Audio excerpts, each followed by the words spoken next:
I gave everyone an extra minute. Welcome Well, to thank you so much. welcome to the Inland Empire Speakers Bureau, sponsored by District 12. Chaired by Tom Jameson, and Suni, Gayle, and I are his trusty assistants, but tonight Tom's taking a back seat. The Raven knows. And Suni and I Suni's the tech person, and I'm your host, Michael Ozier, past international director, past district director for District 12. We have so many people of importance. I'm only going to introduce one. Our Region 2 International Director, Karen Marie Lucas. Yay. This is like, yes, this is the rest of your life, Karen. I'm still warming up to it. It's really cool. Yes.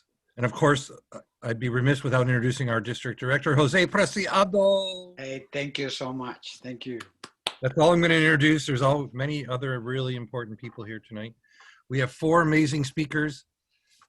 And here's my order, done exactly the way Suni put it on the flyer. We have our guest, Dr. Michael Alexander first. Giovanna Dottore will be second. Then the bearded one, Jeremyha Lyle, followed in the last position, none other than Suni Gayle. So that's our order tonight. So I'm really looking forward to this. And especially, any questions before we start? Anything? All right. It's okay. Marcus, great backdrop. I'm impressed. And in case anybody asks, this is Starbucks in Costa Rica as my backdrop. I spent a lot of money at Starbucks. They sent me not a gift, but backdrops from all over the world. Are you ready, Michael? I'm going to do my introduction. You're on mute, but okay.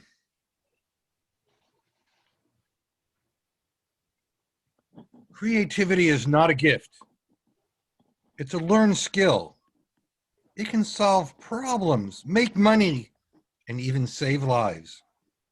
Our speaker was trained from an early age to think about problems and find solutions where others were not even looking.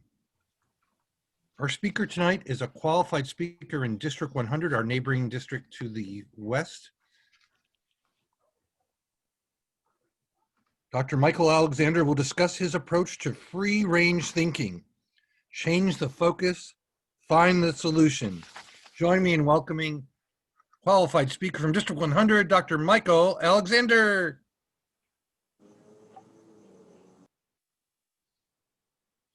Thank you very much. I appreciate that.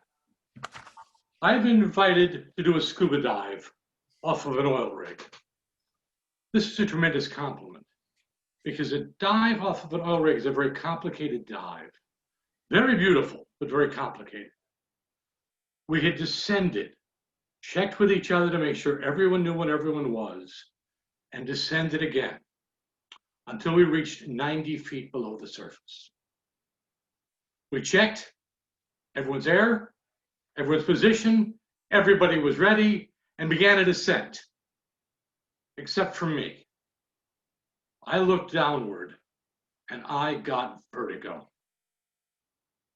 The whole rig started to spin faster than was physically possible, and I couldn't tell which way was up or which way was down. Now, what does a scuba diver do in a situation like this? They die.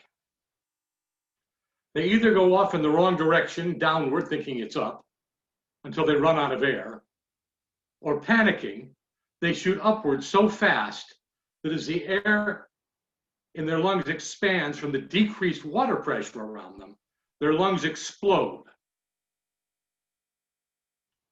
But my daddy didn't raise me to die that easily. And so I stopped for a second and said, I don't know which way is up, but the bubbles know. And so I followed the bubbles upward, the slowest bubbles, so that my lungs had time to adjust, so that the pressure did not build up, and I reached the surface. I could have died, but instead of focusing on what I didn't know, I focused on what I did. I changed the focus. I found the solution. Now, some of you are wondering, well, he mentioned his dad. Is he just being folksy? Let me tell you a story about my dad. When my father was in college, he was on the swim team.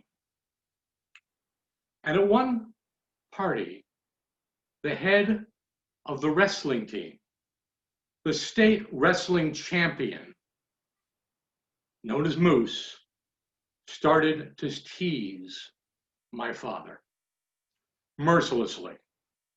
After all, swimming wasn't a real sport. Wrestling was a real sport. And my father couldn't possibly, but he challenged my father's manhood. And my father suddenly smiled and said, "Okay, Moose, I'll take you on." Everyone at the party panicked. "This is Moose. He's the state wrestling champion. Ray, he'll kill you." My father said, "I got this one." And so they went together to the gym. And when they reached the gym, my father headed off, and Moose said, "Where are you going?" "The wrestling mats are this way." And my father said, "Oh no, your sport, my turf. We're going to the pool." Well, like any wrestler, in order to get his weight class down, Moose had starved every ounce of fat off of his body. He had no buoyancy. He got in the water, and instead of being a threat to my father, he was quickly drowning and begging my father to save his life. My father realized, your sport, my turf. And so instead of wrestling the normal way, he changed the focus. And he found the solution that kept him alive. Now, there's one story that you're probably almost all familiar with, and that is the story of David and Goliath. But let me make sure that you understand it the way it really happened.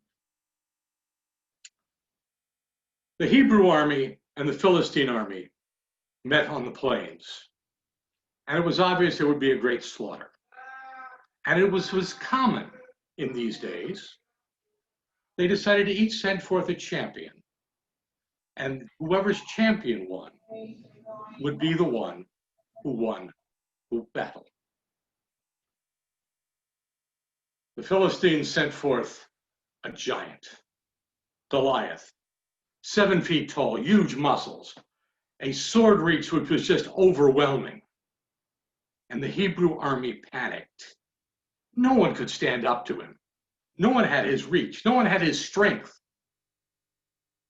And they didn't know what to do until a young shepherd boy stepped forward by the name of David. And David said, "I will win this battle." Well, they were all very relieved to not be the ones facing Goliath, but they were also all scared for David. He couldn't match Goliath's reach. He didn't have Goliath's strength. And they offered him the best armor the Hebrews had. And he said, "No, that will only slow me down." As they watched, panic-stricken, David stepped onto the plain. And then he brought out the sling that he had used many times to slay wolves. And he started spinning that sling over his head, faster and faster and faster. And he let loose. The rock from that sling hit Goliath in the forehead with the force of a .45 caliber bullet, long outside of the reach of Goliath's sword. Now, those of you who are religious will say David won because he had the Lord's favor. And I'm sure it helped. David won because Goliath brought a knife to a gunfight. David didn't look at the reach or the muscles where everyone else looked. He looked for the vulnerable spot, And he said, how can I get to that? Another story about my father. My father was the inventor of the barcode. Now, some of you may try to look this up later on Wikipedia. They have the story wrong. Let me tell you the true story. I was there. My father went to lunch with one of his buddies, Frank Stites, and he said, so Frank, what are you working on? And Frank said, well, in order to identify whose railroad cars are on whose tracks, and they charge a rental fee, they have numbers on the side of the rail cars. And reading those numbers is a union job. So it goes to people who are kind of old and squinty-eyed, who get the numbers backwards, and it messes up all of the accounting. So we've been hired on a competitive bid to find another way. What I've done is I've got a series of colored strips. You can see them behind me. And when the train goes by, a little reader will read the strips and tell them the numbers. Simple, right? My father said, so what's the problem? Frank Stites said, the trains go by too fast. The strips blur. We can't tell one number from another. We've tried everything. We've tried to fix the software. We've tried faster readers and scanners. We've done everything. It's not a problem we can solve. And my father simply sat back for a second and smiled and said, here's your solution. Rotate the strips. Then, instead of waiting for the train to go by, use a scanner and read down at your own pace. Well, that solved the problem. Frank Stites had tried to concentrate on the problem of making a faster reader. He'd stuck there. But my father said, let's change the problem. Let's look at a different angle. And that, my friends, led to the invention of the barcode. Now, as I said, don't look it up on Wikipedia. They've got it wrong. And there are a lot of people who want to tell you that they invented the barcode, and they will change Wikipedia faster than I can give them the truth. I'm not going to concentrate on giving Wikipedia a change they won't get. That'd be stuck in a single solution that doesn't work. So instead, when people ask me about the barcode, I say, look up the barcode on Google and Raymond Alexander, and then you will find the truth. Again, I changed the problem. I changed the solution. And that's what works. Now, let me, if you're ready, let's talk about practical examples of how you can do something similar. But before I do, you know, they tried to figure out how intelligent chimpanzees are.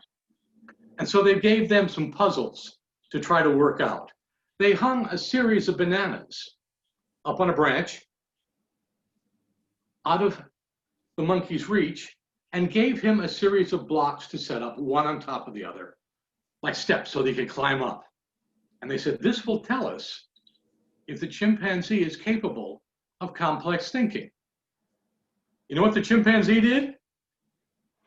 He went over, grabbed the researcher by the hand, pulled him over to the bananas, climbed up the researcher, and grabbed the bananas that way. He never touched the boxes. They had another experiment where they put the chimpanzee, and chimpanzees can't swim, on a raft. Now the chimpanzee knew that water would put out a fire. So they put a bucket on the raft next to the water and lit a small fire to see how the chimpanzee would handle this disaster. The chimpanzee decided to do the only logical thing. He urinated on the fire.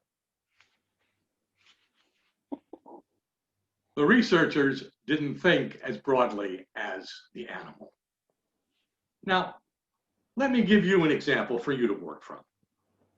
It's a relatively straightforward one, and some of you will have heard it, but I want you to think about it and think about how the solution fits into what I'm talking about. A truck got stuck under a bridge, and it wedges itself under that bridge when that happens. You cannot back out. You cannot go forward. You're stuck. And whatever solutions people try to come up with, and they come up with these things, you can't lift the bridge. That just doesn't happen. Cutting the top off the truck is a long, slow, and dangerous process. So what do? Well, if you're staring here at this problem, you're still looking in the wrong place. What's keeping that truck wedged up there? The air in the tires. Let the air out of the tires, and the truck can back right out. This is not an invention of my own, by the way, my friends. I have a friend who does truck driving for a living, and he says it's a common solution to that problem. Okay, one more. In a small European village, there was, well, I've got to be honest with you, there was a philanderer. And the philanderer had had an affair with almost every single woman in the village. And the village husbands were livid. They hated this man. They wanted him gone. And so they charged him with a capital crime, the crime of adultery. Now, this village had a very simple rule. If anyone was charged with a capital crime, they were given a 50-50 chance. There would be 2 slips of paper put into a hat, and one slip would say, hang him, and the other would say, freedom. Needless to say, the concept that there was a 50-50 chance that this gentleman was going to escape death and continue to have affairs with the women in the town was not acceptable. So they came up with a simple solution. They wrote death on both of the slips of paper. But of course, as Mark Twain put it, 3 men can keep a secret if 2 of them are dead. And one of them just had to brag to his wife that her lover was going to be gone forever. They were going to get rid of him. Well, she loved her lover. And she went running to him in his jail cell.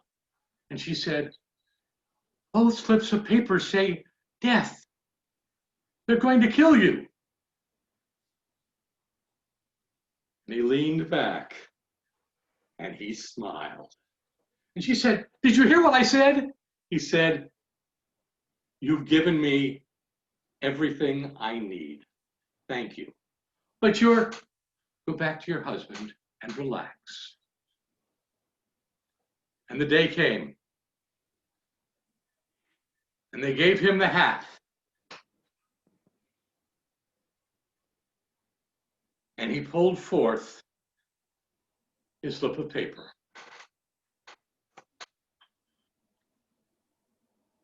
Wait a minute. Are you guys looking at this slip of paper? Why? You know what this slip of paper says. It says death. That's not what he wants you to think about. And the men panicked. They said, wait a minute. What did it say? He said, I don't know. But it's the opposite of what's left in the hat. So my friends, I want you, whenever you're faced with a problem, to change the focus. That's where you'll find the solution. Don't forget that if you don't know which way is up, maybe the bubbles do. Don't think about playing a game on someone else's turf. Change it to your own. Learn to climb researchers, not build precarious mountains of boxes. Learn to find other ways to put out fires. Oh, I know the censors were wondering if I do what I do there. And don't look at the top where the problem is. Look where the tires are. And no matter how desperate things look, no matter how much the sign may say death on both the slips of paper, there's another way to set the judgment to your satisfaction. Remember what isn't there. Freeing yourself, freeing your thinking to shift the focus and find the solution. And that will solve many problems, save lives, make money, or even let you live and love another day. Mr. Toastmaster. Thank you, Michael. Wow.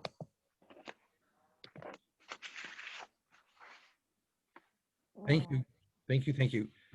Now, who here has read Catch-22? I know you've seen the movie. If you remember, Michael must have learned from that, or Michael taught them. You remember in Catch-22, you can't go home until X, and then they move the line, then problem solved. Similar to that. So how many things can we solve the problems with if we just look at it differently?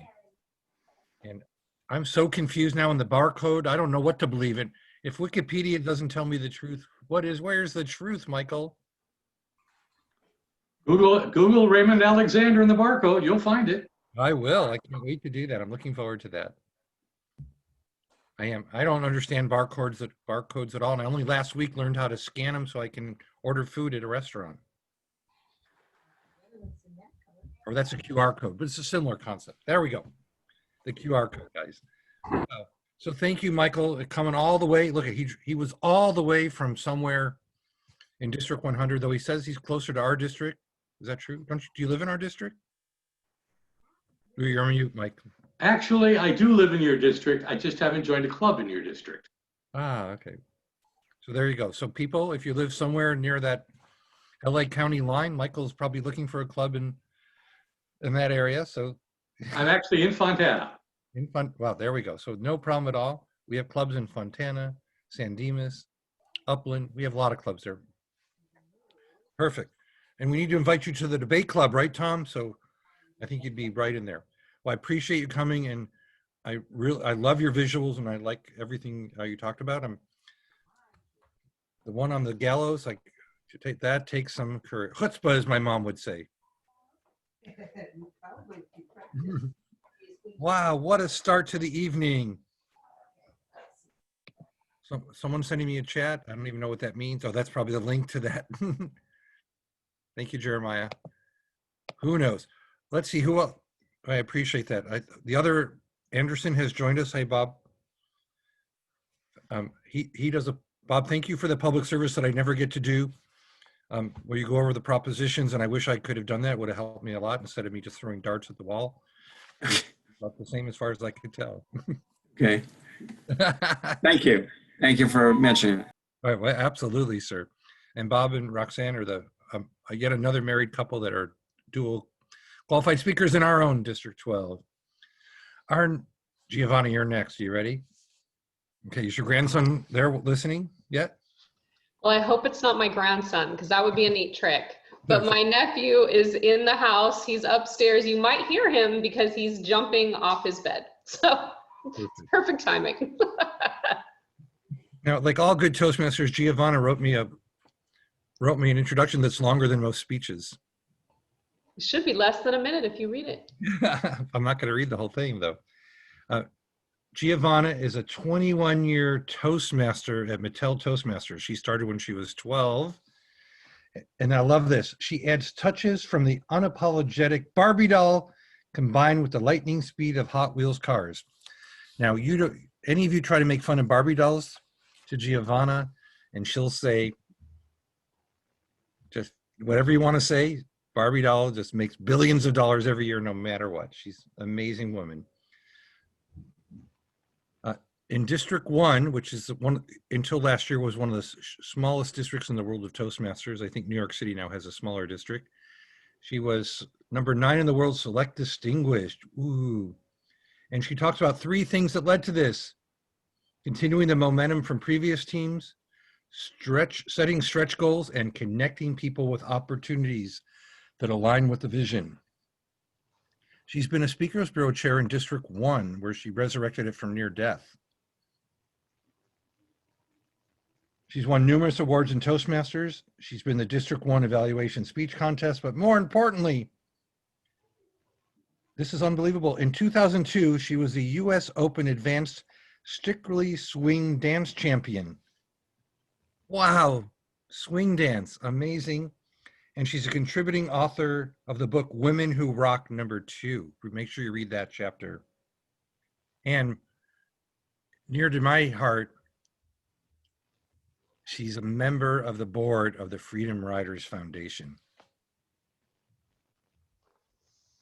And at their anniversary year last year, I won more than half of the raffle prizes. So You bought a lot of raffle tickets. I sure did. I contributed, and I gave them almost all away too.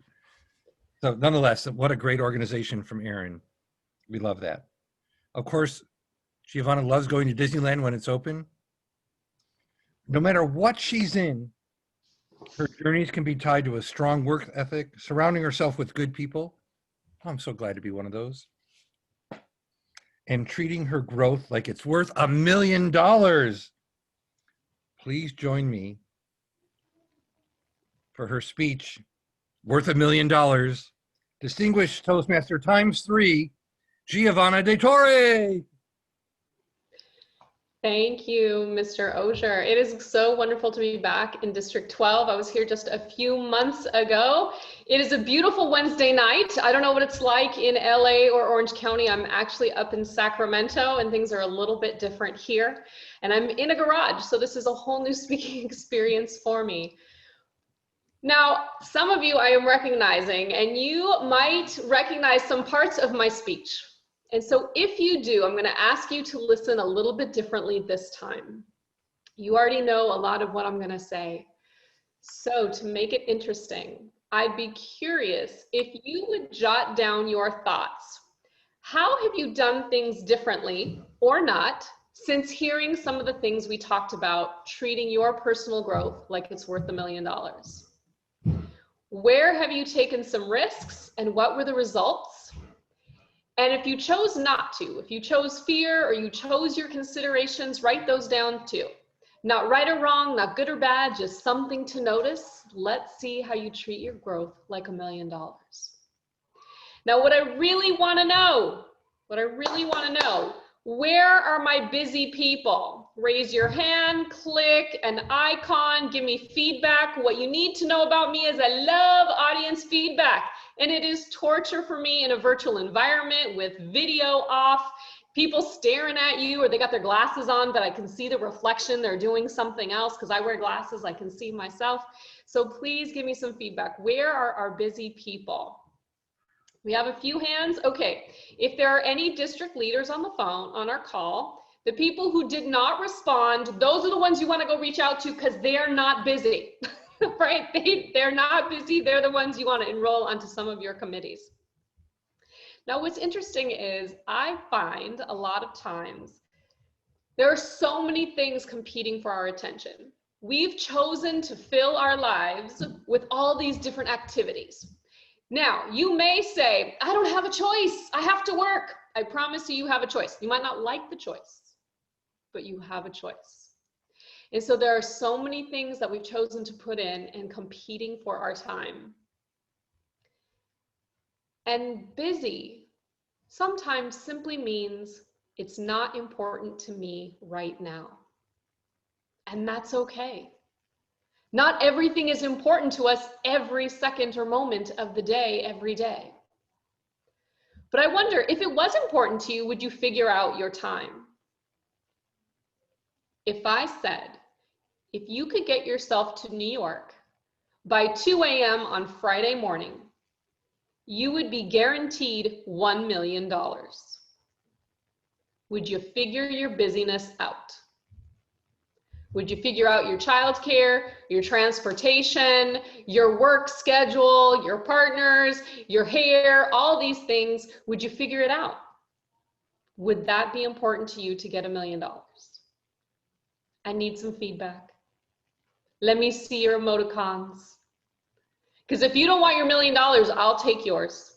I can get myself to New York by 2 a.m., no problem. $1 million would give you a whole lot of access. Would you agree? A whole lot of access. But sometimes not everybody would take it. When people ask me why I stay in Toastmasters for so long, I say treat your personal growth like it's worth $1 million. It will give you a whole lot of access. The actor Jim Carrey once said, "The effect you have on others is the most valuable currency you can have." And I believe a way that you can have a positive impact on others is by doing things like this, being in the Speakers Bureau, joining Toastmasters, and developing your personal growth. We don't know what we don't know. We could make our choices out of what's possible for the good, or stay in our fear and our considerations, because we'll have them.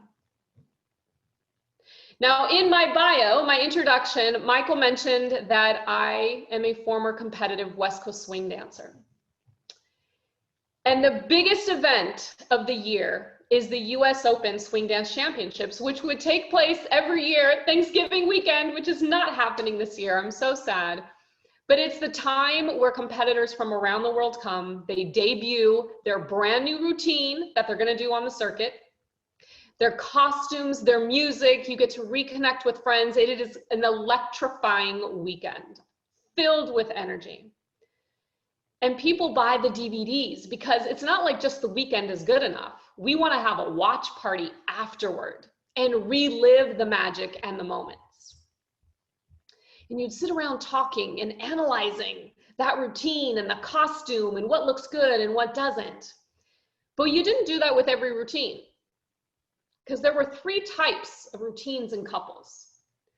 The first one is the one that's most amazing. You will not get up from your chair. You don't dare refill your cup or your chips. You are sitting there glued to the TV watching this routine. The second type is the routine that it's pretty good. You wouldn't mind if you missed 1 or 2 things. You would get up to go refill, no problem. It's still within eye shot. You can see it. And then there's the third type of routine in couple. It's the one that you really don't care. You'll even go to the bathroom because you won't miss a thing anyway. In fact, we call that the fast forward couple.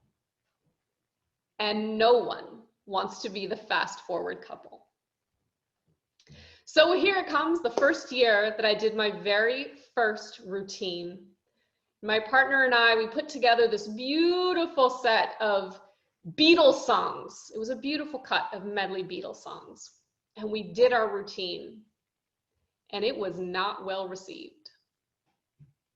And we were the fast forward couple that year. And not only that, we never did that routine on the circuit again. It was a one and done. Now you imagine the blow that it had to our ego, because we were one of the favored couples amongst our immediate circle. And it was an incredibly humbling moment. Now, come the following year, when it was time for our routine to start cooking up, what were we going to do? What was the music? Who were our choreographers going to be? We thought a lot about the prior year. And you want to know what we came up with? A whole lot of considerations. How in the world would we ever place in the top 5 against people who compete year round? They do it professionally. They travel 48 weekends out of the year, competing, coaching, teaching, performing, going on auditions. They're always in a studio. And we have your regular 8 to 5 jobs in a cubicle. Then after work, we have to go to a studio on top of that. There's no way we could travel 48 weekends out of the year. How could we ever possibly compete against the pros? So our goal was, let's not be the fast forward couple. That seems legit, right? Like, we don't want to be the fast forward couple. And so we put our plan together. Everything we did was based on that mindset. Let's not be the fast forward couple. The way we choreographed our routine, there wasn't a lot of complexity in it.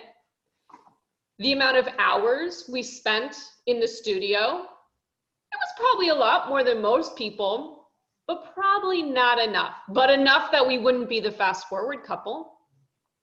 The choreographers we worked with, the mentors and coaches we work with, no disrespect to them, but it didn't necessarily have a stretching either. Now it came time for Thanksgiving weekend and we performed our routine. And I'm happy to say, this time we had tremendous positive feedback. We were ecstatic and we couldn't wait for the viewing party. And lo and behold, we were not the fast forward couple that year. And it was not because it was my turn to host the viewing party. We were legit not the fast forward couple. Now, one might think you met your goal, right? You set a goal and you achieved it. You weren't the fast forward couple. But we just heard from Dr. Michael's speech around perspective. What if we had set the goal to simply, what if we could get in the top 10? That goal would have a stretch. That would have a tremendous value on treating our dance growth like it was worth $1 million. But instead, we set a goal that was average. It's as close to the top as it is to the bottom. If we had empowered one another and really looked into what is possible, could we have brought more value to our dance, more value to those who got to experience it? We don't know. But I think that there is a lot of value in the currency we could have had with that audience. And all the people who bought the DVDs and were watching it. I hope they're watching it. But it's the perspective on how you take a chance and how you're treating your personal growth. Is that worth $1 million to you? We don't know what we don't know, but we know that life is now and it's worth taking a chance on. Are we making our choices from our considerations and fears, or out of what's possible for growth?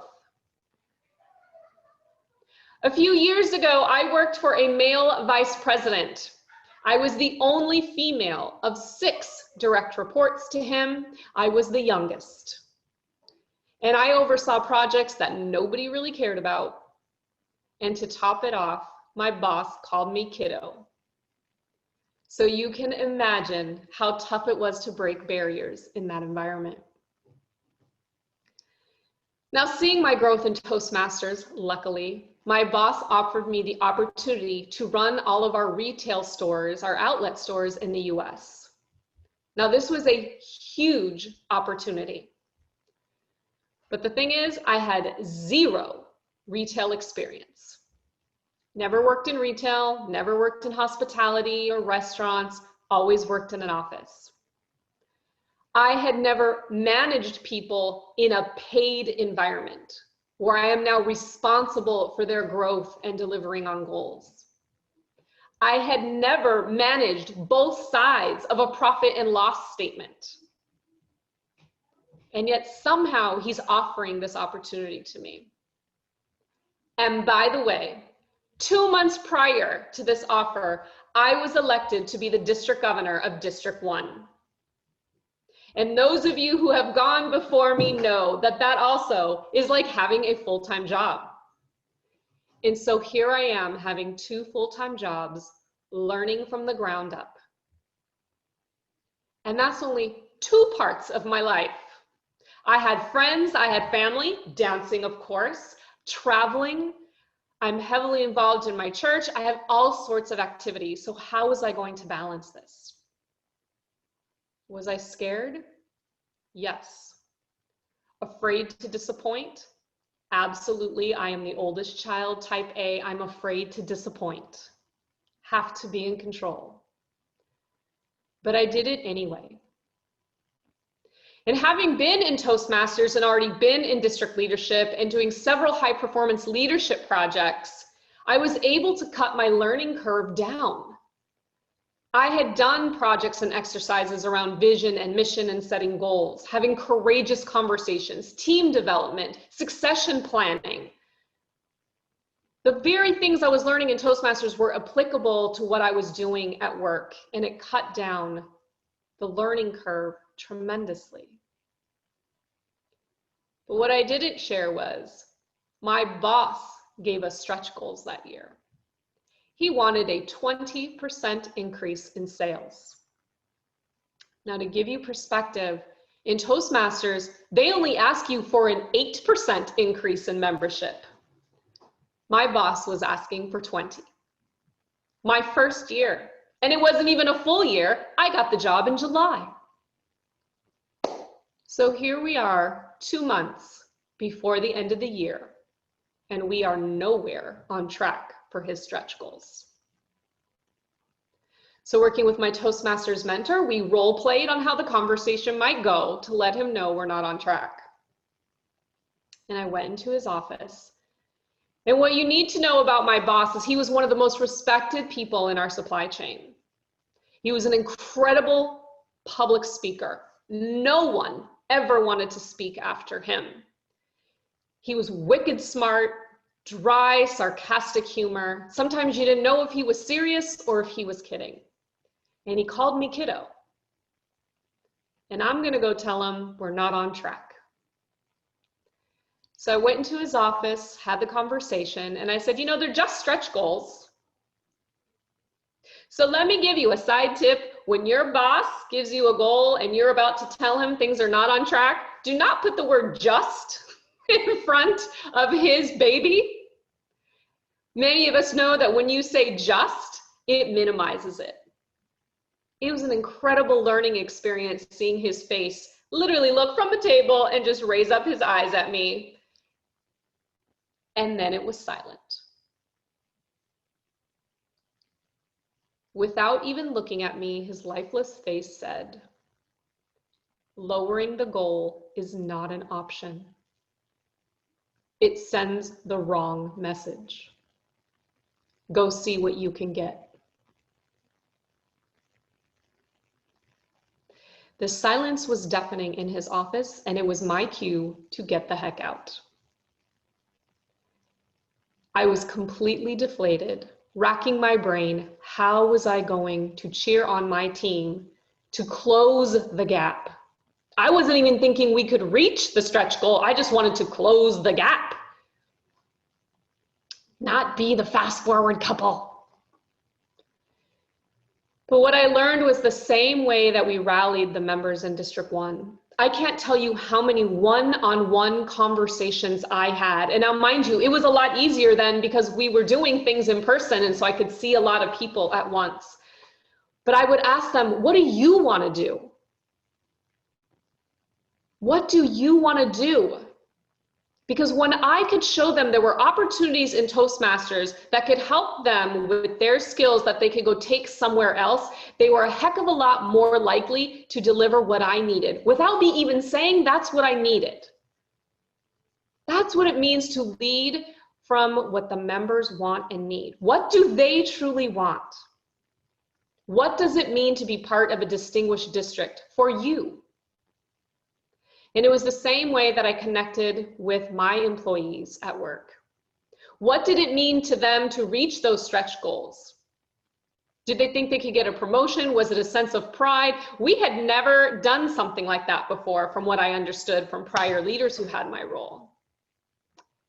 And wouldn't you know it, they found the most creative ways to stock the store, to engage with customers, and we started seeing those sales rise. And it wasn't just because it was the end of the year where everyone buys their toys at Christmas time, because we could see the number of items going up as well. We exceeded the stretch goal that year by 4%. And in the district, we exceeded and we had 9% growth in our membership, ranked 9th in the world. The team at work got a tremendous recognition that we have in our internal system and very nice bonuses that year. My boss believed in me and the potential that I didn't even see. And I was in Toastmasters and I'm setting stretch goals there. And it was a great learning experience on, you've got to map it on in the real world. The real world. I hate that term. I got to get it out of my language. Everything is a real world in our non-Toastmasters world. On my deck team, we had someone get a promotion at work.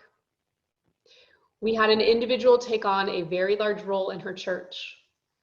And one of my dear friends who combined his PhD with his Toastmasters training to coach several people who collectively over 3 years increased their personal income by over $500,000.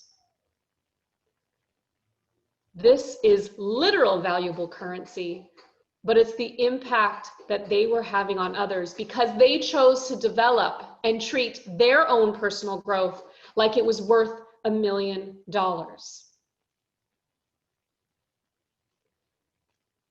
Now, there are many things competing for your time, but you know I did not miss one family function that year.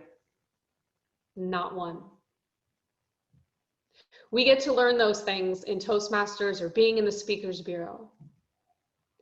My question is, what would it take for you to take your speaking skills or your business or your programs to the next level? What are you willing to risk? Is your busyness aligned with your goals? Is it aligned with how you want to experience life? Is it aligned with how you want people to experience you? If not, every moment is a new moment and you get to make something new out of it. If it is, you're on the right track. Keep going. And here is my nephew, right on time. Keep going. The most valuable currency you have is the effect you have on others. And the best way to have a positive effect is by treating your own growth like it's worth $1 million. So the next time you want to respond, I'm busy, just take a quick check-in with yourself and see if that busyness is aligning with what you want to do. And for those of you who've heard my message before, if you've been thinking about what you've done differently or have tried courageously since you heard my message the first time, if you feel like it, I invite you to pop it in the chat. What ways have you been treating your personal growth like it's $1 million? Was there something that you turned down out of fear or your considerations because being the fast forward couple was good enough in that moment? But maybe the next time it will get you into the top 10. You chose to be here today. You could have been anywhere. The climate is a little unsettling in our country right now. We could be curled up under the covers, but you chose to be here. That is your growth and leadership calling. Answer it. The effect you have on others is the most valuable currency you have. So treat your growth like it's worth $1 million. Mr. Chair.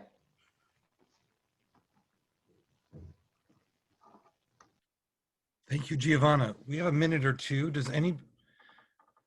Last January, Jeremiah, if you recall, Giovanna was our keynote when we were looking for the future leaders of our district. And Jose and Suzanne for sure stepped up on that opportunity for $1 million. So I'll start. One thing I learned, I really focused on what you said. I focused on mentoring. And when COVID hit, and I've given this talk a few times, some people step up, some don't. The ones that stepped up, I found a way to make sure that they got promoted in a hurry when they operated. And people flock to me now at the emergency operations. Michael, I hear you're the wizard. You're like the resume whisperer. You're getting people jobs left and right. You're getting promotions. How do you do that? Of course, remember, they promote themselves. I just guide them a little bit, but I've been very, very mindful of how to do that, Giovanna. I'm helping other people make $1 million. Anybody else want to comment on any part of it? Kimberly, you said you want your $1 million. Okay, Kimberly, unmute and tell us how we're going to do that for you. Uh-oh. Oh, maybe she doesn't want to. Anyone else have a thought? I can only see one screen at a time.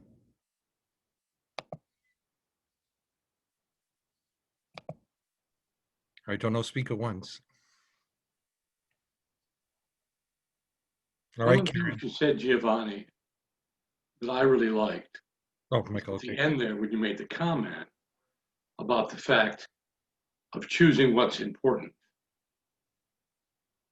It's not a matter, and you didn't try to convince it was a matter of us being able to do everything, although you pointed out very forcefully that you could do an awful lot. But you also reminded us not to give up, but to set priorities so that we could have the time to do what was important and then go forward with it. And I appreciate that distinction in what you offered to us there.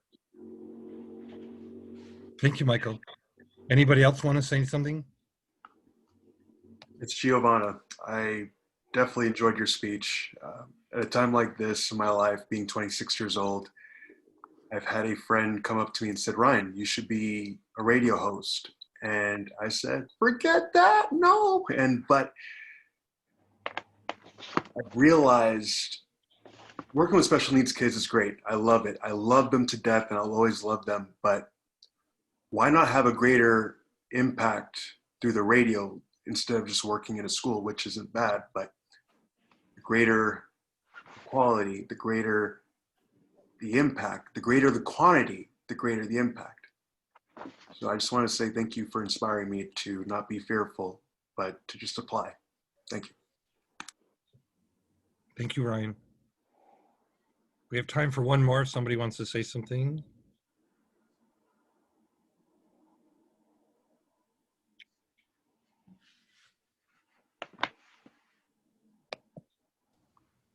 All right.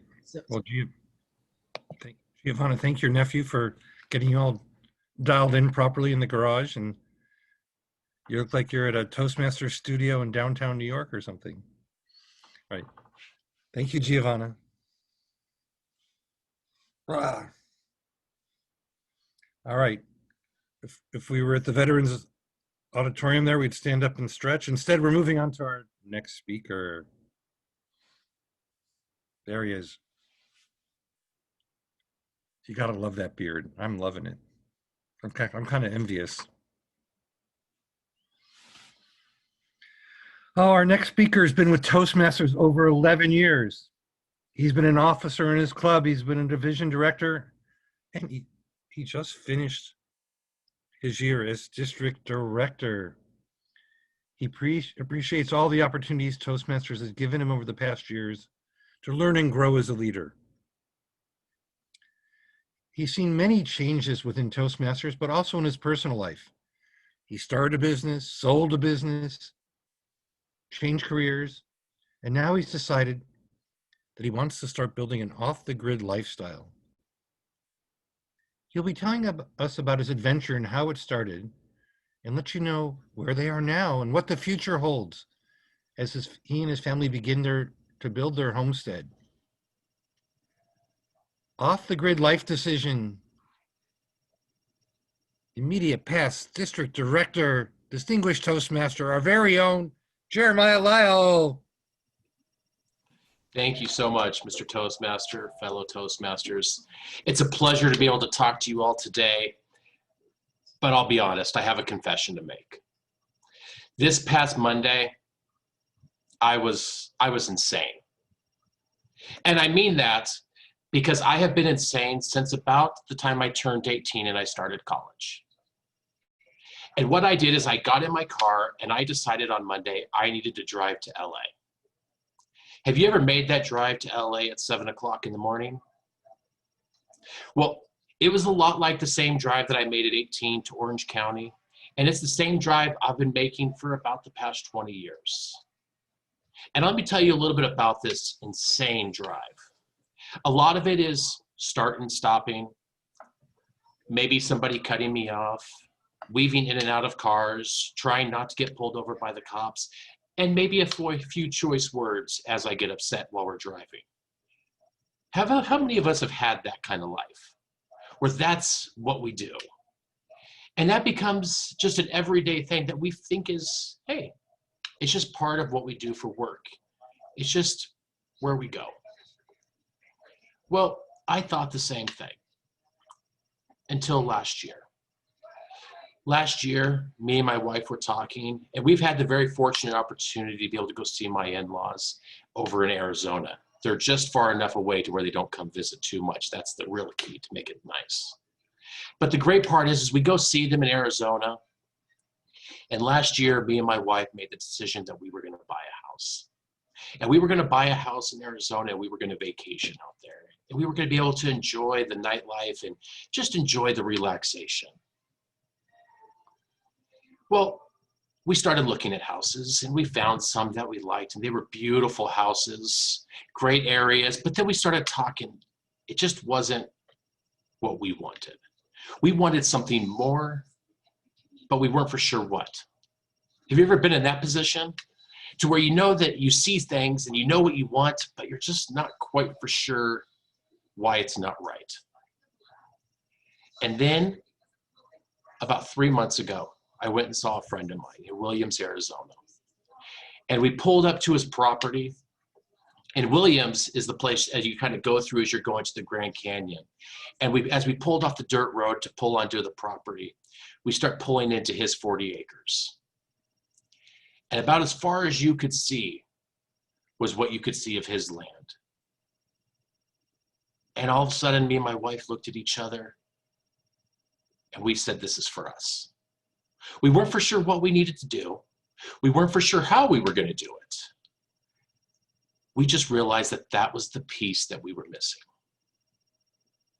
So we got back in the car after that visit, and we decided that we were going to look into living off the grid. And that's the decision that me and my wife made. And it has been a whirlwind recently of decision after decisions and where to start and who to talk to. And today I want to be able to just take you through our journey and show you a little bit about the place that we're going to.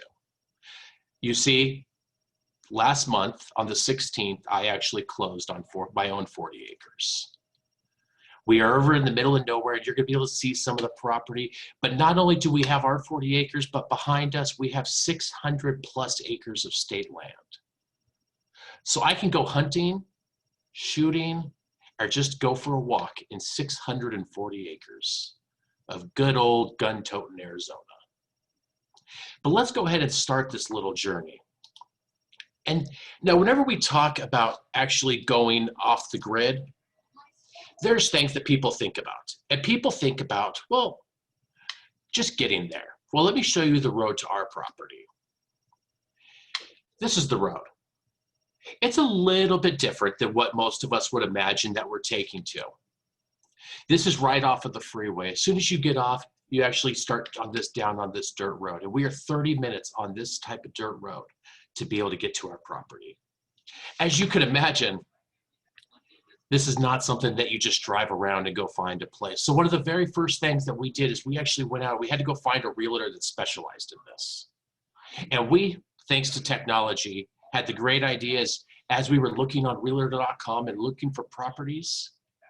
We just looked for the guys who had his truck in every other picture. And we called him up, and this was the track that he took us to our property. But now one of the things that you have to remember is resources. Because as I said, we're 30 minutes off the freeway. We're an hour and a half from the nearest Walmart. So it's not just driving down the street to go to the grocery store. But then the next thing that you'd have to see is this is the well. This is actually how we get water to our property. You see, nowadays, you think you just go to your kitchen and water just automatically comes out, or you have a little bit of plumbing things. On our property, we're actually one of the fortunate people to where we're in an HOA in Arizona. We're on a rancher's land, and we actually own this property. And then what's going to happen is we actually, with these wells, we have 4,000 gallons a month that we're able to access. And all we have to do is drive 15 minutes on this dirt road and cart this to our property. But what this takes is a lot of planning. And we're going to get a little bit more into the planning. But now, my pride and joy is this is the view from the first 100 feet of my property. You can actually see our vehicle in the front of that picture. But this is the view that overlooks. And on our property, we have beautiful junipers and pinyon pines. And as I said, this is only the first 100 feet. And I'll be able to show you in a little bit of where we're actually at on this property. But you can see we overlook that whole area. And the plan is we're actually going to end up flattening this area. And this will be the start to our home. And I'll be talking a little bit later about our home that we're going to be building there. And then this is actually our property. So if you look right on the screen, what you'll see is on the very far, on my side, it's the right corner, but it's right towards where there's a bend in the road. That's actually where we took that picture from. So our property, each property line goes back. On one side, it goes back 1,000 feet, and another one, it goes back 1,700 feet. And then just behind us is that state land. So you can imagine there's plenty of room for us to be able to really enjoy. And one of the other great parts about this is we actually have on the front corner of our property a hill that's 100-foot rise and 100-foot drop over 1/4 mile. So you actually have just a little bit of a plateau to be able to enjoy an overview of the entire valley. Now, some of the things that you really need to be able to know if you were ever looking at something like this is actually what a survey plot map looks like. And we're going to be talking a little bit about these. But you can see this actually gives you the distance and this gives you your plot lines, and it also tells you your links of each one of those. So we actually did a drive based on this, and it's about 1 mile all the way around if you drove the property line all the way around it in this angles. And that's important. You want to be able to know because that's where you really have your access. And we're going out over the holidays to actually fence off all the corners of our property. So that way we can be able to have it clear defined. But then probably the most important thing is your topographical areas. You can see right here in the topographical map, the part about this actually tells you what you're going to be looking at. If you look at those numbers, you see where it says like 5460? That's actually where we took that picture from. If you go to the line back, it's 5480. So that means from there, from the 5460 to the 5480, there's a 20-foot increase in the property, which goes all the way up to the 5500 on the very back corner of that. And that little hill that I was telling you about is that dark circle over on the left that kind of sits between my property and my neighbor's property. But that has a 100-foot incline on that for us to be able to build on top of. This is important because you want to be able to know where exactly and how you're going to be able to sit on your property and be able to have your land on there. Because you want to be able to know if you have any major drops. Because there were some properties that we looked at that had some pretty substantial drops. And some of the planning actually comes into effect. Since we're looking at going off the grid, a lot of what we're going to be looking at is septic tanks, water, and different things to be able to make sure we have all the necessities that we have. So all of this comes into play, being able to understand your elevation. So over the course of our entire property, from one side to the other, is 100 feet from one side to the other. And in this right here is actually a layout. I was really trying to figure out whenever we were looking what 40 acres was in relative to our house. And it's 7 blocks. This is a layout of the property but based off of where we currently live right now. So just to kind of give you a reference if you were looking at like different cities and how big 40 acres actually is. But then the fun stuff. See, I spent many years working for an architecture firm. That was actually my first job. It's my passion. I love architecture and designing homes. So the greatest part of this whole process is I get to design our home. So as you start going through, we had to start figuring out, what did we want? So what we have here is we have 2 sets of plans. We have our guest house and our primary house. Because we have to figure out how many bedrooms, how many bathrooms, showers, anything that's going to be able to require water that's going to have waste. We have to make sure that we have figured for our septic tank, because that's the information that the county needs for that. And it all starts by hand drawings. And I have to tell you, I haven't had to do a hand drawing since I was in high school. And that was back in 1998, was whenever I was in high school. So it's been quite a long time since I had to pull out some graph paper and a pencil. And I was still kind of rough, but we're able to make it through. But then after you start doing all of your drawings, then comes to the actual architecturals. This is actually the architectural drawings that I'm currently putting together. Our hope is, this is our guest home. It's going to be 320 feet of a container home. Has anybody ever heard of a container home? You may have seen it online, seen some TVs. What this is we're actually going to be building our house out of 40-foot containers that they bring from overseas. We're going to end up cutting into those, framing those in, and it's going to be a completely still building. But one of the important things that I had to have here is I had to have stairs. And I had to have stairs because I want to be able to sit on top of my containers and overlook the valley. But you can see, so we started going through and doing the designs and figuring out how we wanted to build this. Because ideally, we're going to be submitting, hopefully, to the city for our septic tank and our permit in January. So that way we can be able to start building. Because hopefully, if everything goes well, we're going to be able to celebrate my 40th birthday next July out there. That's the hope. And then as I was talking about, this is a container home. Now, looking at this, you can't even tell it is. But this is actually built with this is built with a 20-footer and a 40-foot container with a separation between the two of them that they've just framed in via sticks. And this is the kind of house that we're actually looking at building. And you can see how you still see the container markings on that. The amazing part about these is they are completely, basically impervious to any kind of damage. Whenever you start looking at water and rain, the only big thing you have to worry about is any kind of rust for steel. But it's important whenever we start looking at things to be able to find something that was going to be able to live the lifetime that we're going to be out there. Because our ultimate hope is to actually move out there in about the next 13 years. And it's important that we really be able to have something that's going to be able to last for us out there. And lastly, I want to be able to make sure you know that you can follow us on our journey, because we have an amazing journey set up. And I'd love for people to be able to follow us. You can follow us on Facebook and Instagram. And that's the kind of thing that we're looking at. But then the reason why I wanted to tell you about these is because the question is why would somebody want to do this? It seems a little off. It's a little bit different. But the reason why is freedom. The reason why is the slower pace of life, the community and the people. We've had an opportunity to be able to meet some amazing people out there while we've already been out there. I have friends out there, and I listen to them talk about the pond that his neighbor built, that they just put catfish in. I listen to him talk about the cattle that comes grazing through, or the elk that runs through his property at night. Those aren't the things that we get here in Redlands. I listen to him talk about the snow that he gets. And snow's something that I never saw till I was 20 years old in Canada. So it's a different way of life. It's a different way of thinking. And it's an opportunity for my children to be able to live this. Because we spend our lives in the everyday hustle and bustle. I still, to this day, I've always said that the one thing I love about California is I do love the California money. And it's the one thing that's kept me around.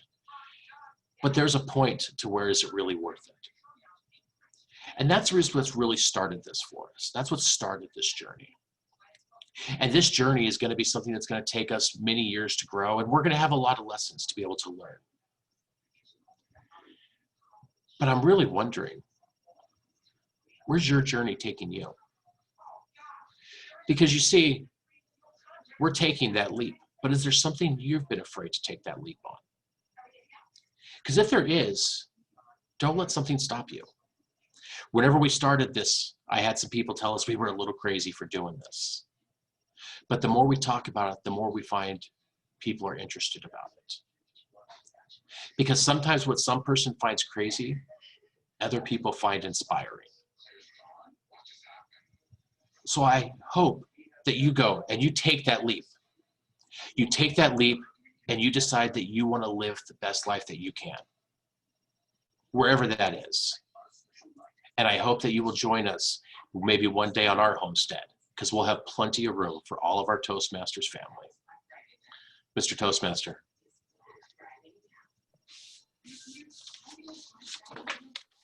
Thank you, Jeremiah. I do have room for questions if anybody has any questions or anything about this process too. Got to be a million. I have a million questions, but thank you. I was wondering what you've been doing on all these journeys, and I didn't understand what you were doing. Now I understand. Yeah. So yeah, no, it's gonna be a forever battle over there, but it's definitely gonna be an exciting one. Tom's already got first dibs on coming out. He's already told me. That's great. But is there any questions that I may be able to answer? Feel free, unmute yourself. Somebody's asking where is this? Is it near Williams? So- Near Grand Canyon? So where we are is we actually purchased land in Sierra Vista, which is Seligman, Arizona. Which Seligman, Arizona is a town that if you blink, you're going to pass it. So needless to say, we kind of like that town, but it's actually the town that inspired Cars. Remember the movie Cars, the TV show? It's the movie that inspired that. But we are an hour and a half from Williams. We are an hour and a half from Kingman, Arizona. So we're basically dead center, and we're 2 hours from the nearest Toastmasters club because I have already checked. So hopefully we stay on Zoom because it will definitely be I'll definitely look forward to still joining my Toastmasters friends. But yeah, so we are in Seligman. And like I said, we're about 30 minutes off on a dirt road. My biggest question is, what is the cost for 40 acres in Williams, Arizona? So in Williams, Arizona, where we're at, average acres price goes from about $750 to $800 an acre. If you go to Williams, you're going to pay about $1,000 to $1,200 an acre. And a lot of it really depends. So we spent a little bit more on our property, but we spent a little bit more because we have the HOA. Because there's two things that you could do. So with us being in an HOA, they actually grade all the property for us. They grade all of our roads, and they also provide us the water. So all we have to do is truck over the water, which is huge, okay? Because the grading of the roads itself is immense, and they take care of all that for us. If we wanted to go a little bit cheaper, we could have went and graded our own roads, but the problem is we looked at a property like that, and you have to be able to get access to your property, you either have to have a corner lot, or you have to grade the road not only for your property, but all the way through your neighbor's properties to be able to get to a good, decent road. So for us, it was very important to be able to have kind of the HOA there to help us a little bit, and it helps really distribute that cost. But Williams is a beautiful area. Williams, the properties up there, a lot of those are also the HOAs, where what it really is a rancher owns thousands of acres, and they're just portioning it off. And then they have their cattle that roams, and you just own that portion, but it's a free roam. It's a free range area, which means that you cannot block out their cattle. You can only block them from your house, but they need to be able to graze. So we have setbacks of about 15 feet all the way around our property so their cattle can get through. Well, you probably save that much in taxes the first year, huh? Yeah, it's save a lot in taxes, registration. There's a lot of savings that we're looking forward to with all of this. Any other questions? I have two questions, if I can put them in both at the same time. Oh yeah, absolutely. Were you inspired by Thomas Jefferson? It is my recollection that when Thomas Jefferson was back there doing his politicking, he was recommending that every American get 40 acres of land and till their own land. Anything, nothing there.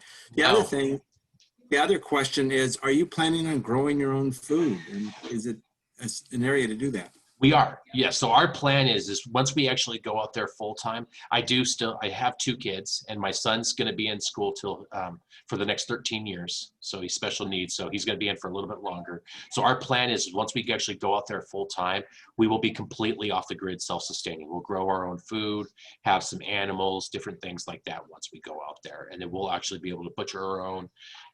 That's really the main goal for us. Once we get out there, it's for this first time, it's just going to be completely off the grid. We'll still bring stuff in, but going out greenhouses all the way throughout, along with all of our own animals, because we definitely want to be able to be completely self-sustaining. That's the overall goal for me.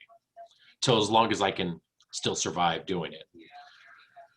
Any other questions? Great questions. Jeremiah, my question's about the containers. Do you pick your own container and then I saw they just slice them open, you put the window in and the door in. And why is that? There's no wood. Is that why you do that? So the nice part with the container, so you can go pick your own containers. Like at the Port of Long Beach, you can pick up a 40-foot container for about $2,000. So it's really not that bad. It's actually pretty cost effective. And then what you do is you actually frame in your walls. The great part about the containers is the outside steel. The containers are made to be on sea, they're made to be out in the weather, and the structural stability of them. So what happens is we'll put them on blocks. So you'll have blocks every 6 to 8 feet that'll lift it up to the elevation.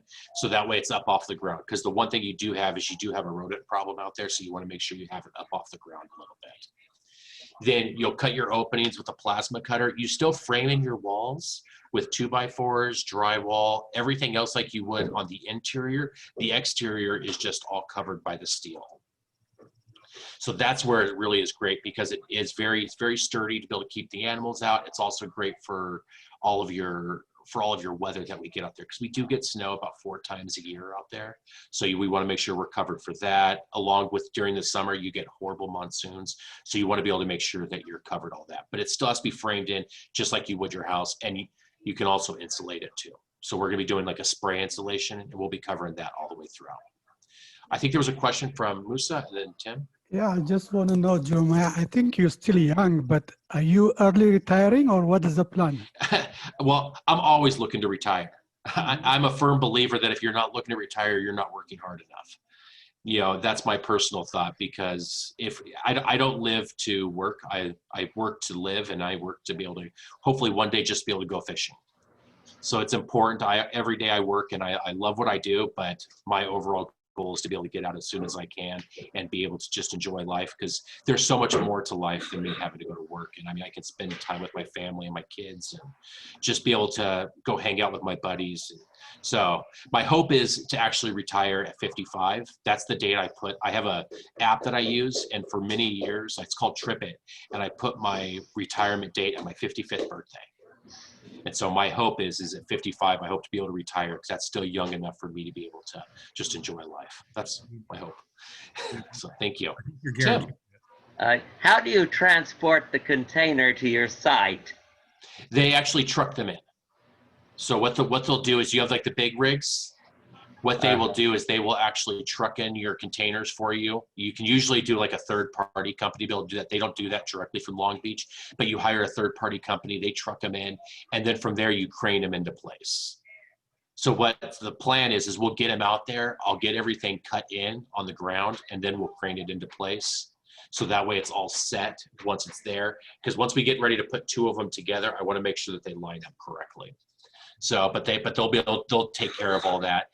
We could do it if we wanted to, but it doesn't really make cost sense for us to be able to do that just for containers. Sybil had a question about solar power and how is it going to be on the roof, or are you going to do it on the? So we're actually going to be doing a mobile solar power system is what we've decided to do. Is we're actually going to have our solar power all set up on, you see like the big for electricity, whenever like Edison wires up a street or whatever, they have the big spools of wire and it's big 6-foot rounds. We actually are going to put our solar panels on that, because the important part with solar panels is they actually need to move depending on the type of year to be able to pick up more sunlight. So what we'll do is we will actually set that for whatever time of year it is. It'll be able to pick up the sunlight. Then we'll be able to adjust it for later in the year to be able to pick up and be able to utilize more of our sunlight, along with having battery backup to be able to run also to our generator too, because you'll have a generator backup, obviously. Any other questions? No? Okay. Well, with that, I thank you all so much. I appreciate everybody letting me tell you about this, and I look forward to hopefully coming back and telling more of the story and sharing more pictures as we progress through. Thank you so much, Mr. Toastmaster. Fascinating story, and I'm glad to learn to put it all together here. Love that. Our fourth speaker this evening is the co-chair for the Speakers Bureau this year. She asks, have you started on your Pathways journey yet? Oh, Suni, you're talking to me. She's been a corporate trainer for more than 20 years, a member of District 12's Pathways education team. This training is called Getting Started with Pathways. Whether you're a novice or a pro, you'll find this training session helpful. For the novice, she'll take you through Pathways from logging into Toastmasters site all the way through completing a level. If you're already a pro, you'll learn how to use a Pathways education team's materials that you can provide training and support for your own club. Please help me welcome the one and only Suni Gayle. Thank you, Mr. Chair. By a show of hands, and please put your hand up and hold it up because I have to flip through 2 screens. Are you currently active in Pathways? Please raise your hand. Define active. Doing Pathways projects, not your own and not using books. Okay, so most of you, that's great. And then of course there are several people with their cameras off. I am a member of the District 12 Pathways education team, and we have created a training that goes all the way from I am brand new to Toastmasters, or I'm a longtime Toastmaster but have never been online, all the way through how to track your progress. And if you are VP of Education or one of the other officers, how you can run reports and approve people's projects in Pathways online. So if you are struggling with any of those things, please reach out to the district education team and we will be happy to work with you. If you're a club officer, we work with you one-on-one, or if you'd like us to come to your club and present, we're happy to do that as well. And I do have a URL where you can fill out a form to submit that request. I'll put that in the chat at the end. What I'm going to do is I'm going to give you a taste of the Getting Started in Pathways training because it's a very long presentation, and I think just sitting here watching me go through slide by slide when you're not in a meeting trying to learn, I think that's really kind of boring. Just know that you can have the slides when this is over. You can go through them at your own pace. If you're an officer, if you're comfortable with Pathways, feel free to present the slides within your own club. If there's time, I do have a couple other things to show you about Pathways, and there will also be plenty of time for questions. All right, so let me share my screen.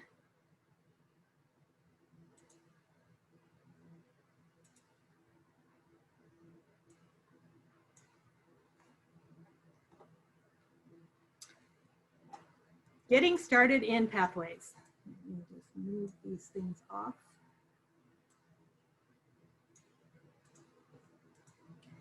There are step-by-step instructions that go along with this slide presentation. And so you want to be sure to pass that out to your club members before you start the training so that they can follow along. There are 10 steps that are covered in this instruction manual. And again, I am not going to go through all 10. I'm not going to go through all however many 90 slides or however many are in this deck. I'm just going to skim over some things. But I want you to have a sense of what's included here so that you feel comfortable going through on your own at another time. So first, you're going to create a Toastmasters account, and there you just go to toastmasters.org, you log in, you create a password. One of the things I'd like to point out is there is no create a password option. You have to use the forgot password option to create a new password if you're signing in for the first time. Then the next thing you're going to do is you're going to go in and choose your path. And to do that, you just go to the Pathways menu, click Go to Basecamp, and then the first box says Continue to Path Selection. We recommend that everyone go through the Select Digital Resources option versus using the printed materials, because when you go into the digital option, you can print out any project. Whereas here, if you're going with printed materials, you have to pay an extra $25 on top of the extra 20 you're paying for the path to begin with. So just go with the Select Digital and then print out on paper the project. And the instructions on how to do that are in this manual. Once you've picked your path, you're going to open it. And again, you just go to Pathways on the Toastmaster website, click Go to Basecamp, and this screen opens, and there is the Go to Basecamp option. Now to access your actual path with all the projects, you click Paths and Learning, and they refer to it as the education transcript. One thing I want to point out on the screen, right below this is the speech evaluations. So you can access all the evaluations for any project, whether you're signed up for it or not, using this button right here.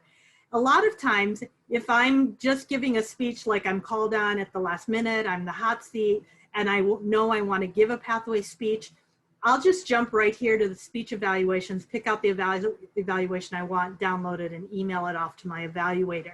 You don't have to go through the whole project and all of the different screens. You can just access those evaluations. They're all available right here.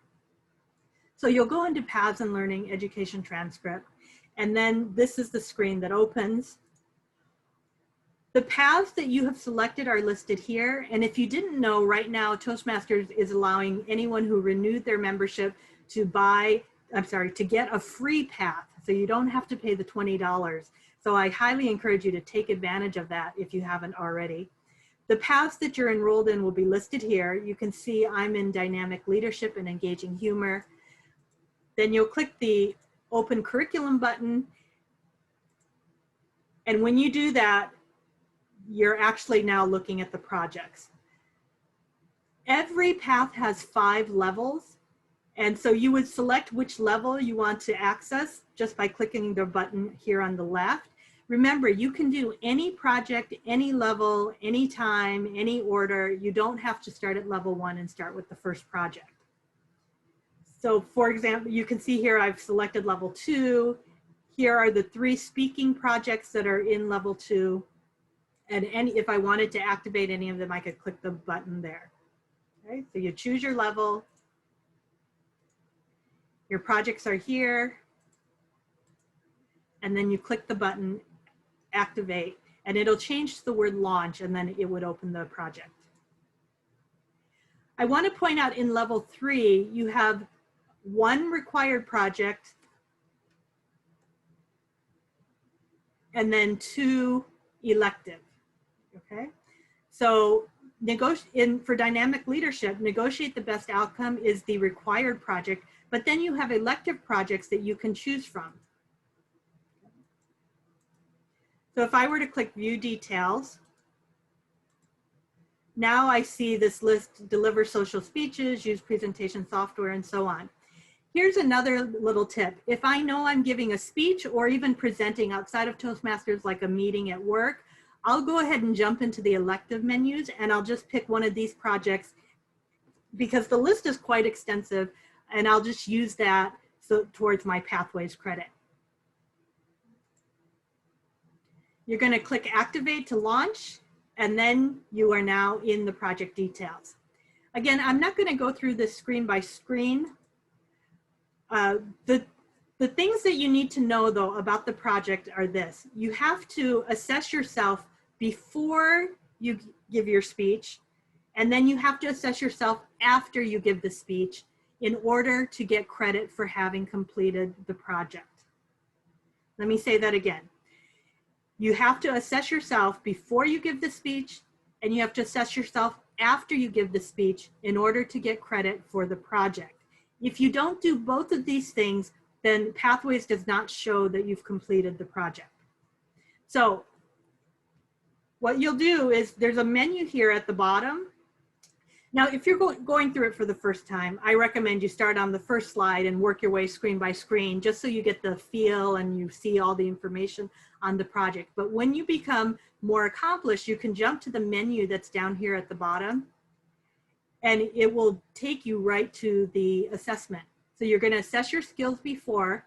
And I want to point out there's a red X over the arrow here, because you have to assess yourselves, in this case, on all 6 different items before you move off the assessment, okay? So you're not going to use the arrow, you're going to click next. And again, I know I'm going through this very fast, it's all written out in the instructions. You'll keep clicking next, assess yourself on all 6 criteria. When you get to the last one, you're going to see the submit button. Be sure to submit before you click the arrow to the right. And you'll know you did it right if you see this feedback screen, okay? So you have to assess yourself before.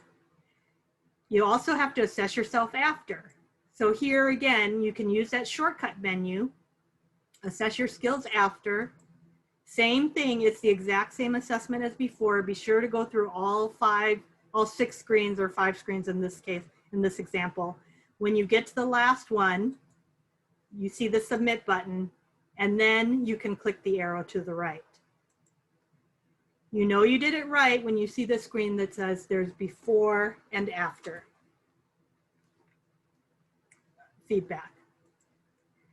Most people think, oh, if I see the congratulations screen, I must have done it right. No, you'll see this screen if you just advance through the slides, even if you don't do the assessment. So be sure you do both the before and after assessments. As I said, even if you don't want to do the online projects in Pathways, I say go with the digital, because you can print out the project. It's very simple. When you're in the project, you'll go to your evaluation, and there it is, print my project. When you click that, the page opens up as a PDF, and you can just hit the print button in the upper right-hand corner. That prints out everything that's included in the slides that you're seeing in the project. So I highly encourage you to go this route, even if you are afraid or timid about doing the online method. Another nice thing is, within the project, you can print out the evaluation resource. So this is the evaluation form that you'll download and then send to your evaluator if you're meeting virtually, or print it out on paper and give it to your evaluator if you're meeting in person. One of the nice things I like about this evaluation form is if you email it ahead of time, your evaluator can actually fill out the form directly using the computer. They don't have to print it out and write it by hand and then scan it or mail it to you. You can actually type directly into the form. So you can type the comments here in the boxes. You just click on the number when you're doing the rating. It's very convenient. You just save it and then email it back to the person who gave the speech. The last thing I want to point out, and you'll notice there are instructions if you want to save your evaluation form in Pathways Basecamp, you can do that. If you want to enter dates for when you've completed other meeting roles like grammarian or Toastmaster, there's a way to do that as well. The last thing though I want to show you here is when you complete the level, you'll notice there are 3 projects here in this level 1, but it says I'm only 75% complete. And that's because you have to go to the 4th item after you've done all three, and click activate. Okay. When you click activate, then the button changes to say mark complete. When you click mark complete, it'll say status pending completion approval. This means that the message has gone to your VPE and they need to go into Pathways and mark you as having completed it. Once they've done that, that's when your club gets credit for you having completed the level. Toastmasters has come up with some fun things as far as rewarding yourself or rewarding your members. Of course, the certificate is nice. As the VPE, you can go in and print out anyone's certificate once they've completed the level. The person, of course, can print it out on their own once they've completed it. There are also Pathways pins available, and the pins are silver while you're working through the path and gold once you've completed it. And then they have these little dongles that hang off the pin that indicate what level you're at. So this is kind of fun, like if you go to TLI or in your club meeting, you can visually indicate what path you're working and what level you're on.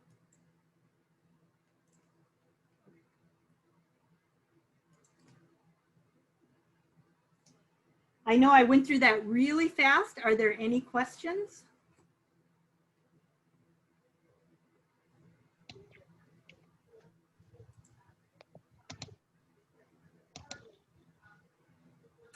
So Suni, how do you upload the evaluation if you have it in paper?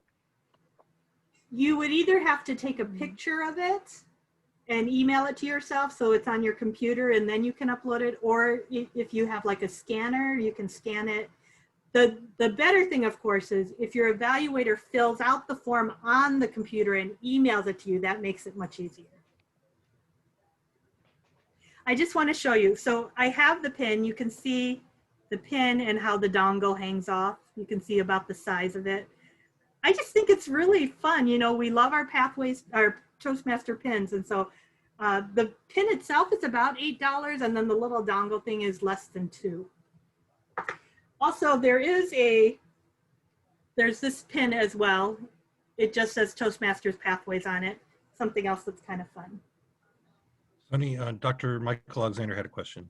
Yes. Yeah, I've got actually some comments to share with you. One of the most, first of all, I have got people who are not sufficiently competent with a computer to be comfortable without going to paper. But one of the advantages of doing it electronically is that you can do a PDF, you can print out that PDF and send it to your evaluator in advance. Because some of these projects, the presentation is an oral report on a project, but it's not the project. So for instance, if the project is write a compelling blog, they can't tell you if you've written a compelling blog based on your speech. So the evaluator should be informed in advance and have a chance to look at the blog and other projects, which is, I think, much better. That is a great idea. The other thing which I want to kind of warn as a cautionary tale is the first couple of projects I did, being confused, I filled out the evaluation, the pre-evaluation, and then got confused because there was an unfilled evaluation. So I filled out the evaluation only to discover I filled out the pre and then the post, and I got credit for the project without actually doing it in the middle. Yes, that is possible. So, be aware of that. The last, if you'll forgive me for one more, the last thing I kind of want to warn you on is a lot of people do not understand the proper tricks for filling out a PDF that has been mailed to them. Mm. You have to save it and then go into Acrobat because the browser is not capable of saving it. So yes, as Marika is pointing out, it is fillable, but you must save it first. Otherwise, if you do not fill it out in Acrobat, it will not save. And so your changes won't work. And you can get Acrobat Reader, which is free. You don't have to pay for anything. Yes, absolutely. But don't do it in the browser. That's where there's a problem. Thank you, Michael. Those are fantastic tips. I'm gonna make note of those for our education team. All right, I'm gonna show you some. Oh, Pierre, did you have a question? I'm sorry. Suni, I have to tell you that your presentation warms my heart. I'm currently the Vice President of Education for our club out in Hemet, San Jacinto. And we have run into that problem where a vast majority of our membership was not going onto pathways for a variety of reasons, some of them fearing, the digital age, and others on the onset of pathways coming on. I found the system to be very cumbersome. Yes. I think they smoothed out a lot of things, and it turned a lot of people off. So the long and short of it is I had to develop a educational program that I would say mirrors yours to about 90%, right? So I have presentations that I have to give that I gave already to my club, and then I saved it as a PDF, as a sort of a walkthrough, so somebody can just open it up and walk through and go through the process of registering for Toastmasters and pathways, so on and so forth. But all that to say that, anyways, it warms my heart to know that, okay, yes, I recognize the problem, and I'm not the only one who saw the problem and brought a solution forward, okay? So thank you so much. Yeah, kudos to the trio for putting the team together, right? Because there are so many clubs that are having trouble, and we want to make sure our district gets to distinguish, President's Distinguished.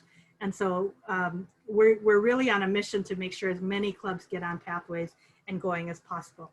Now, we did come up with some additional tools to help clubs and members. And so I'm going to show you these tools that are available. All of these materials will be emailed to you after the meeting. Let me just share this.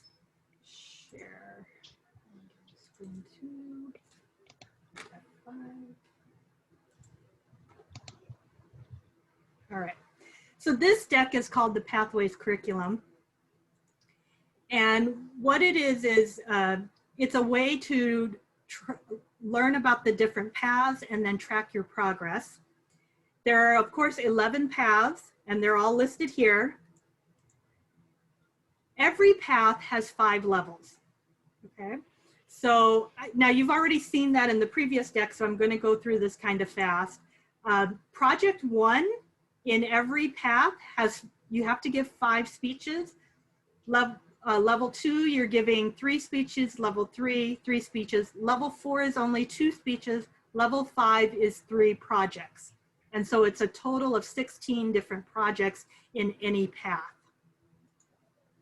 Remember, the first path is free. Each additional path is $20, but you can get a free path if you renewed your membership before December 31 of this year. There is a handout that's available where we describe all the paths. It's the full pathway curriculum.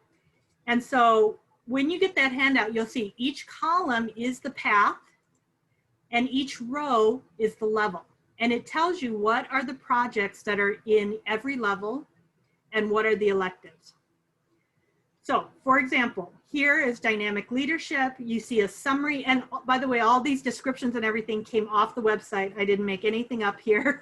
So this is just a paper version of what you can see online. You see the summary and the description.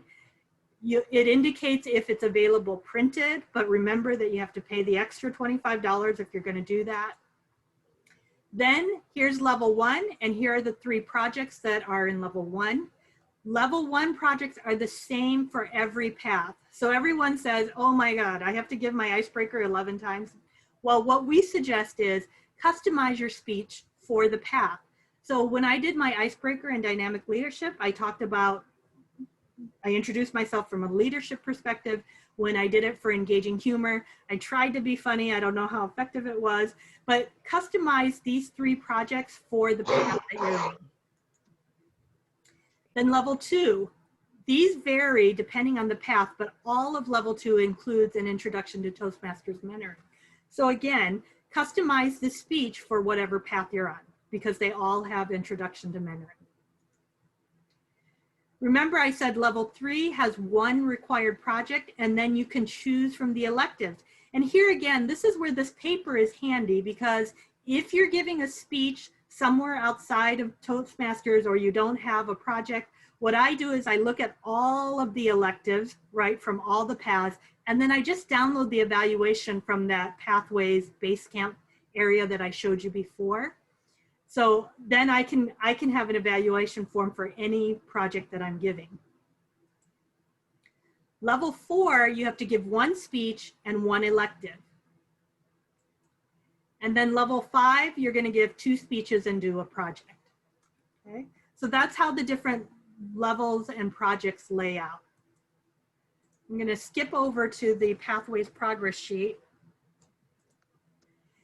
This is another handout that you're going to receive, and this handout contains all 11 paths and all 5 levels for each path and all the projects on 1 page. Okay, so on this one handout, now the rows are the paths and the columns are going to be the levels. And here's how you use this. You're going to use this form to track your own progress. So here is dynamic leadership, level 1. And level 2, you can see the required projects. What you can do is, when you give the speech, cross it out. If you belong in multiple clubs, put the club number and the date that you delivered it. If you want to track all those details, otherwise just cross it out when you've done it. Remember I said in level 3, 1 required project and 2 electives. So the required project is listed, and then you have empty bullets where you can write in the electives that you decide to do. And again, once you've delivered it, cross it out, write in the club and the date, or don't. And you can just list out which electives you want to complete at each level. And as I said before, you can work any path, any level, any project, anytime. Okay, any questions about that? And again, I know I'm going super fast, but you will receive all of these things to play with, including the slides. Any questions? Yes, I do. You said there are 5 projects in level 1. Yes. And I only saw 3 listed. So the other 2 are electives? No. So, and this confuses a lot of people on how this works. One of the projects is evaluation and I want to say evaluating yourself. What you have to do, if you follow it exactly as it's written in the project, you have to give a speech and get evaluated. Then you have to give the same speech or a different speech, but you have to incorporate the evaluation feedback that you received. And then you also have to evaluate someone. So you have to serve as the evaluator. So that's why there are 5 projects in level 1, because that evaluation component is 3 different projects. Exactly right, Suni. Thank you for explaining. Thank you. I know so many people argue with our team on this, but I'm telling you, that's how the project works. People get confused. You said it perfectly. Yes. You said something about everybody getting all these forms in the email. How are they going to get those? So you have everybody's email that you're going to send it out to? Yes. So when you registered, you had to give your email.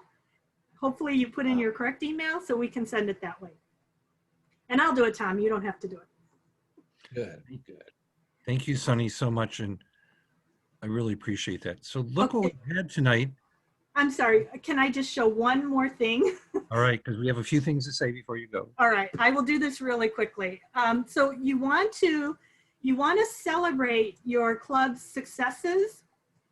And so this is a slide presentation that I did for my club.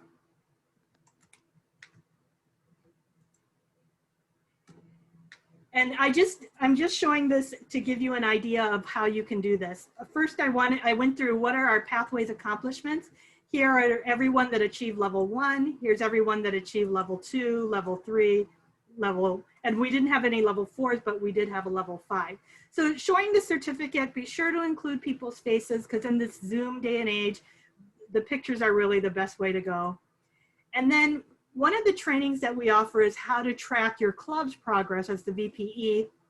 So this is our chart. And what I did here was I said, here are the goals from the dashboard. And so I indicated, okay, who completed the different levels that accomplished this award here? And then here's level 2. And so I highlighted who completed those levels. Now we need 2 people to complete the 2 more levels. And so I showed, oh, Candy and Susan are very close. So, and I encouraged them to do their Pathways project as their next speech. Here's level 3, level 4, 5 or DTM. And then we have 1 person who's very close to achieving level 4 and 1 person close to achieving DTM. And then the last requirement is that you have to have 4 new members. Our club has 3 new members. We just need 1 more. And so I encourage them to invite someone to visit our club. So I encourage you to do something special in your meeting to recognize people who have achieved different accomplishments within Pathways. Be sure to include their pictures and just encourage them to keep working. All right, now I'm done, Michael. All right, thank you, Suni. And that's there's a lot to be learned there, and we didn't give you anywhere near enough time. So while we didn't have a qualified speaker speaking tonight, we did have 2 last meeting, and one of them, I believe, is here. Michael Olson, are you still here? Michael, there you are. Unmute, and there you are. Yeah. All right, first here. applause for Michael Olson getting your QS. Thank you. Thank you. And Dan McGill. So both, we're glad to welcome you to the world of qualified speaker in District 12. And congratulations, Michael, and a very heartwarming story. And you answered all the questions I had about your past life.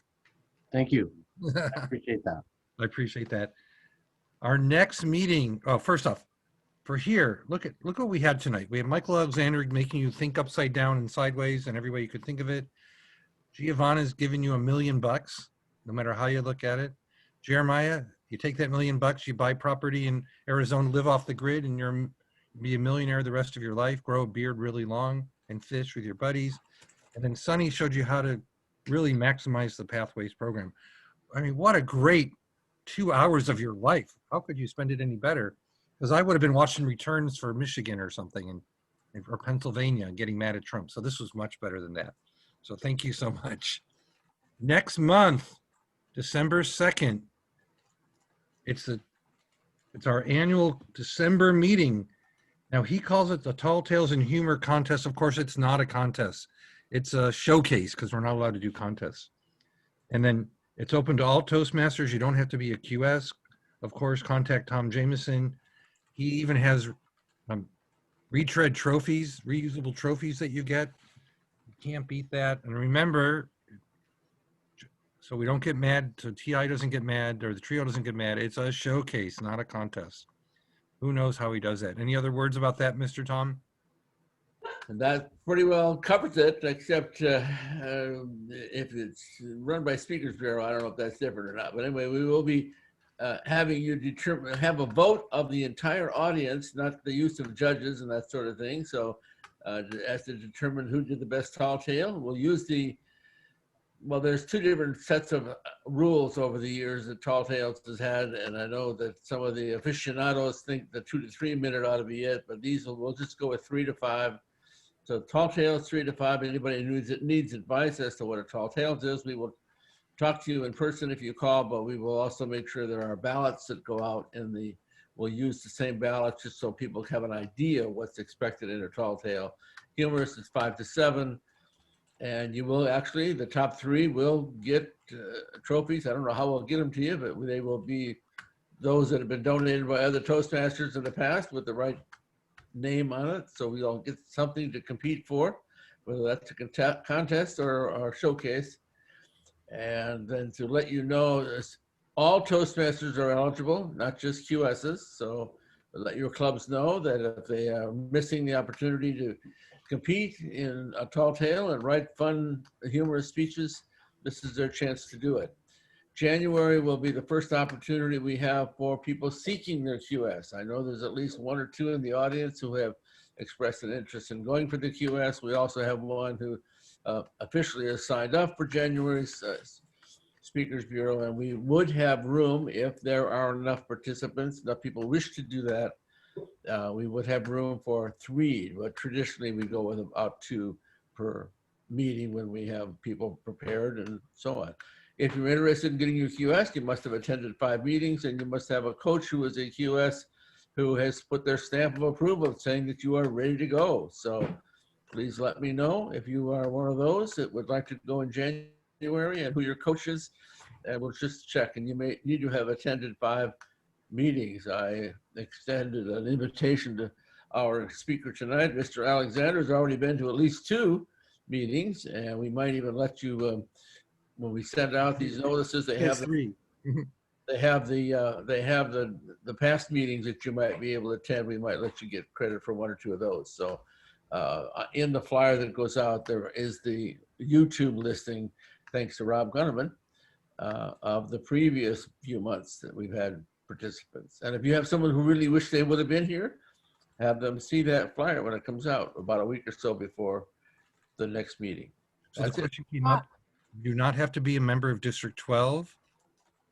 Any Toastmaster can compete in the showcase. In the contest, I might have to make that decision. I wouldn't want to eliminate somebody from District 12 if we have someone from outside the district. But if you're from outside the district and you'd like to compete and there is room, we would love to have you. Okay. Does someone have something else to say before we start to sign off here? I have a question. And I think I talked to Suni before.